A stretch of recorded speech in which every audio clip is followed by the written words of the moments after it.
Hello. Hey, Congratulations. how are Thank you. I am doing very, very well. And it's largely because of you guys right now. That's sweet. What? Hey. That's what you're talking about. I mean it. Thank So, Jasmine, I'll start with you here. You get one speech in the movie that is above and beyond one of my favorite parts of it. So I'm curious if you could tell me, what is it like delivering a monologue like that, where you are poking fun at this franchise and horror in general, but having it come across in a loving way and not it being dismissive, because that's a quality of the film that meant a lot to me. Oh, thank you for sharing that with me.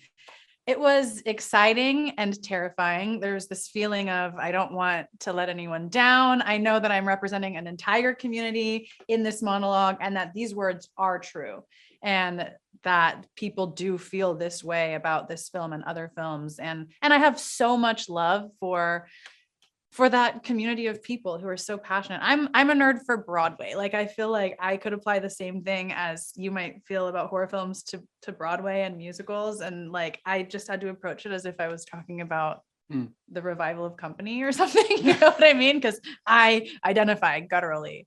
Also, I would like all attention to be pointed at how many times she had to do that monologue and how every single time it was done with the same amount of energy and like enthusiasm. Well, you know why? Because I got to look in these beautiful eyes. Like, it was the whole cast was just sitting there, fully present with me, giving me the energy. It's you so want to talk easy about to work Broadway? with these people. You were basically doing a play while we were just sitting and wow, she's really acting. It was fun. This is great. It was an honor, and it means a lot to me that it resonated with you and that you felt good about it. Very, very much so. I felt like you were talking to me, and for a movie to be able to achieve that is really something special. You know, it's funny. We were talking right to you. Actually, they said, that's really funny. I mean, there's a lot of very precise details you nailed, so I wouldn't be surprised.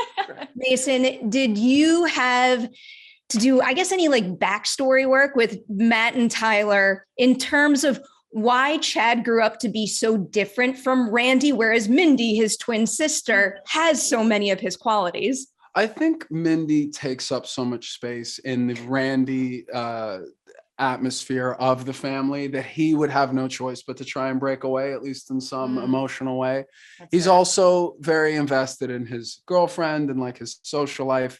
Not that Randy wasn't very social, but I think in a different way. I think it speaks for himself when I think Chad found more sanctity in finding more mainstream ways of like playing sports. And apparently I love there are little things about Chad that if you watch the movie, you find out he's really a dork. Like, I won't spoil anything, but touch, though, that kind of played into it. Yeah, right, because I'm a big dork who's got. Yes, he is, but I mean that in the best way. Yeah. Mason is just so present in scenes and so funny, and has a mind that I've never seen before, and I mean that as a compliment. Like, would just say the funniest improvs I've ever heard, to the point that sometimes we would break character because he's so funny. So with that in mind, I know you guys are working with a top-notch script here, but what is something that you both brought to your characters that's purely your own, whether it's, I don't know, like a line of dialogue, a quality you wanted to add, a piece of wardrobe, you name it? I can say right now, and I cannot say what the line was. Jasmine had the most brilliant improv line. I don't know what you're talking about. I'll tell you in a moment, but she had the most brilliant line that was so funny. Everyone on set behind the camera at any point started laughing to the point where I doubt they could even use the take. I don't know. It's not in the movie. Then why can't you say it if it's not in the hilarious. And hence why I can say with confidence that Jasmine is actually the greatest improviser and on her feet actress. We're gonna have to circle back. I need to know what that is. I will eventually. Once everyone's seen the movie, I'll shoot us a tweet and truly let you know. Yeah, fair enough. I also would spoil if I shared. So yeah, we'll just have to leave it at that. Keep it to yourself. Bring ourselves was to the Pokemon thing? Was that Pokemon improvised? And the I can't. Oh no. That was scripted. Oh, I love that too. That was scripted. Anyway, continue. Anyway. All right, Mason. So I believe this is your first horror movie. So what is it about, what it takes to make a bloody slasher movie that felt super different or surprised you compared to the other genres that you've worked in? How I'd say like funny it is, because it is funny to work with people so closely, both behind the scenes and just on set, doing certain horrific scenes with people. And you've, ate lunch with these people, and then they're acting their asses off, being horrified or exhausted.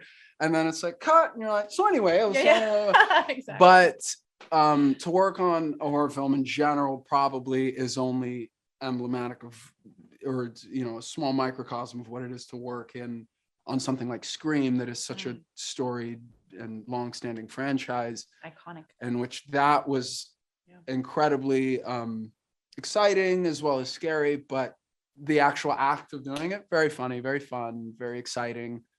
A treasure, a treat, a delight. A treasure, treat, and delight. Delighted me. I like all those descriptors. Kind of the opposite question for you, Jasmine. These aren't the same subgenre of horror, but was there anything that you picked up while working on Sound of Violence or Yellow Jackets that you found coming in handy when you hit the Scream set? Yeah, you're gonna be dirty. It's gonna get dirty, and that's just gotta be okay. That's right. It's funny because both you and Jack have done projects where you were just covered in blood and dirt, and it's not like you can go, hey guys, now that we wrapped, want to go grab drinks? Right. You really can't do that. You Yeah, gotta shower, or you could, but you're gonna get some looks. That's right. So you just get used to just being a little sticky, little stinky. It's a little stinky. Okay, that's not necessarily. Well, that's because I was using a natural deodorant and it wasn't doing the job. But I've found a better brand now. It works. Anyway. If you had to give someone else some advice for jumping into their first horror movie and being in that kind of situation in order to power through it, what would it be? Don't get the cheap natural deodorant. You gotta spring for the $15 one. You are speaking to a true experience. It is a matter of make sure you're ready to be exhausted. Stink. It's embarrassing. I was going in a different way, but you don't want to stink. But there's a really good endorsement opportunity here. You hit up a brand. Someone endorse me for natural deodorant. I'm glad you haven't said the name of the deodorant. Yeah. No. That leaves it open. Now all deodorant companies know this. Something aluminum free. Good for the body, smells nice, lasts 12 hours. I'm available. Yeah, there it is. All right. We got a lot of important information out there, and somehow I managed to steer clear of spoilers without, stressing myself out or making my head explode. But oh my God, you guys did it. Thank you so much for honoring the franchise that means so much to me. Congratulations. Thank you so much. Have a good day.